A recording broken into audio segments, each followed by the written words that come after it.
그 당시 웹 개발자로 진로를 바꾼 건 정말 잘한 선택이었고 게임은 그냥 취미로 즐기는 게 최고인 것 같습니다. 안녕하세요. 저의 학교 시절 이야기를 좀 해보려고 합니다. 저는 원래 할 줄 아는 게 게임밖에 없었어요. 그래서 게임 개발자가 되려고 했었습니다.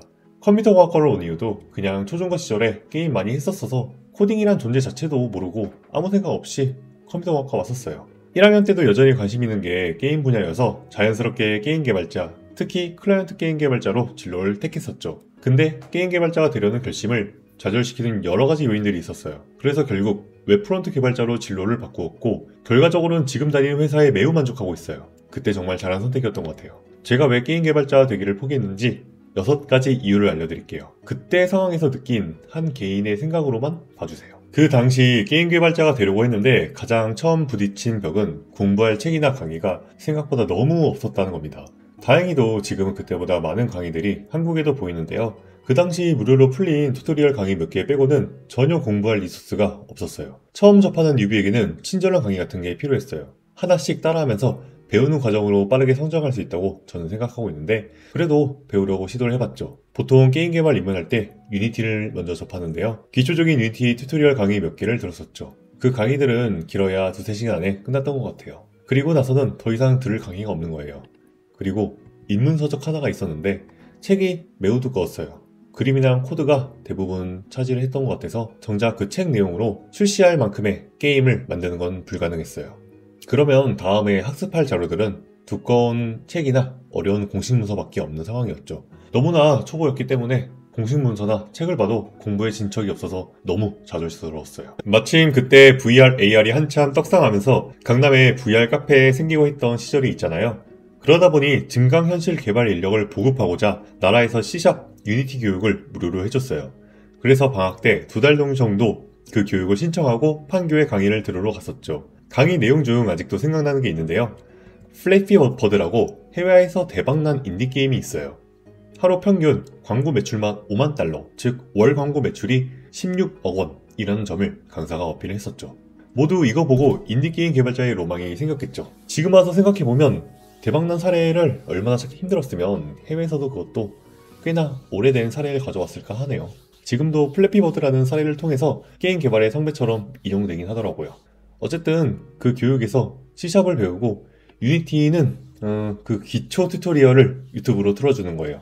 강의로 얻어가는 게 많긴 하지만 저 개인적으로는 이미 봤던 거라서 증강현실 교육을 판교에까지 들어왔는데도 뭔가 레벨업이 된 것 같진 않았죠. 2달 동안 교육을 들으니 정말 간단한 게임 정도는 만들 수 있었어요. 뭐 똥배하기 게임, 좀비 서바이벌 로그라이트 같은 아주 간단한 거예요. 로직도 복사 붙여넣기 하고 SM만 조금 바꿔치기 하는 정도로요. 그래서 국내 교육에서는 개발 실력을 끌어올릴 수 없겠다 싶어서 해외 인강 사이트를 찾아봤는데 유데미에 강의가 있는 거예요. 그래서 유니티랑 얼리얼 엔진 강의를 수강하려고 구매를 했었죠. 근데 그 당시에는 한국어 장악이 안 돼 있으니까 너무 어려운 코딩 강의에 영어로 들으려고 하니까 쉽지 않아서 흐지부지 됐던 것 같네요. 그래서 게임 전문대로 편입할까도 생각했지만 편입이라는 벽이 심리적으로 좀 높았던 것 같아요. 만약에 제가 실행력이 좋았더라면 갔을 수도 있겠네요. 그래서 저는 학원도 짧게나마 다녀봤지만 여전히 게임을 빠르게 잘 배울 수 있을지에 대한 확신은 없었어요. 세 번째는 개발 환경 구성이 어려웠다는 건데요.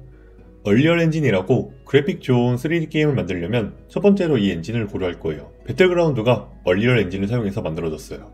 그래서 저도 얼리얼 엔진 4를 설치하려고 하니까 좋은 그래픽 카드가 필요했었어요. 바로 하드웨어의 벽이 바로 있었던 거죠. 100만원 중후반대의 가격으로 용산에서 컴퓨터를 맞추고 현금 박치기까지 하고 집까지 힘들게 가져왔습니다. 데모 프로젝트까지 딱 키니까 굉장한 그래픽에 감탄을 했었는데 개발 환경은 그렇지 못했어요. 얼리얼 엔진 4는 오픈소스로 C++로 구성된 거대한 엔진을 다운받아 볼 수 있는데요. 비주얼 스튜디오 프로 열어서 C++ 코드를 작성할 수 있는데 이게 워낙 소스량이 크다 보니까 인텔리센스가 먹지 않았었어요. 그냥 메모장처럼 코드를 쭉 작성을 하는 거죠. 이게 맞나 싶었는데 C++ 코드로 게임 로직을 작성하는 튜토리얼을 강의하는 어떤 외국인 누나도 그냥 코드를 치더라고요. 정확하게 기억이 나진 않지만 이 코드 자동 완성을 위해서는 유료 기능을 써야 하는데 엄청 비쌌던 걸로 기억이 납니다. 그래서 얼리얼 엔진 코어와 C++ 공부하는 거는 엄청 커다란 좌절과 벽이 느껴졌어요. 네 번째는 게임 개발 공부 난이도 자체가 어려웠어요. 어쨌든 게임 개발자가 되기 위한 취업 커리큘럼을 살펴보고 배울 것들을 정리했는데요. C++, 얼리얼 엔진 4, 물리 프로그래밍, 선형대수, HLSL, 다이렉트X, 오픈GL, C샵 유니티 등등 이런 커리큘럼이 있었는데요. 제 개인적으로는 정말 재미가 없었어요. 저 커리큘럼도 당시 현업에 계신 클라이언트 게임 개발자가 중요하게 생각하는 과목들을 물어물어서 뽑아내는 것들이었어요. 당시 C++에 대해서 기초는 한 바퀴 돌리긴 했는데 이에 대해서 더 깊게 알아야 된다고 해서 C++ 프라이머라는 아주 비싼 전문 서적도 샀었는데 너무 두꺼워서 도저히 공부할 엄두가 나지 않았었어요. 그리고 수학과 물리 같은 내용들은 또 어려운 코딩과 접목해서 배워야 하니까 난이도가 너무 높더라고요. 쉽게 설명하는 강의라도 있으면 좋을 텐데 그냥 삽질의 연속이고 가시적인 프로젝트 성과도 안 보이는 이론의 연속이었죠. 다섯 번째는 밥 벌어먹고 살기에 대한 고민이었었는데요. 만약에 어려운 과정을 이겨내고 게임 개발자가 되기 위한 준비를 마쳤다고 생각을 해봤어요. 그러면 보통 회사에 취업을 할 텐데 대기업 혹은 인디게임 개발 쪽인 스타트업에 갔을 거예요. 당시 제 개인적인 생각으로는 대기업은 내가 원하는 게임은 절대 못 만들겠다 라는 느낌이 들었어요.